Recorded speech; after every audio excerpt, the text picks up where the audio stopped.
মাঝে মাঝে সিনেমাতে নাটকের মধ্যে দেখা যায় না, খুব ভালোই লাগে।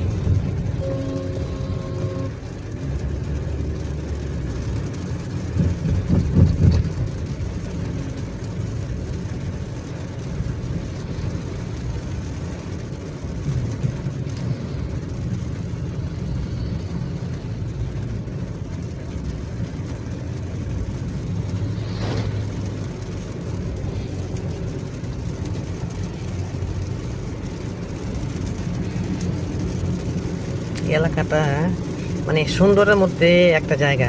হ্যাঁ, এদিকে এমনি ফ্যামিলি নিয়ে আপনার বেড়াইতে আসা যায় কিন্তু। হ্যাঁ, গাছগাছালি আছে। তবে গাড়ি না থাকলে সমস্যা। হ্যাঁ, তা অবশ্যই, মানে পরিবহন ছাড়া কোথাও যাওয়াটা মানে কঠিন ব্যাপার। কঠিন মানে বিশ্ব কঠিন।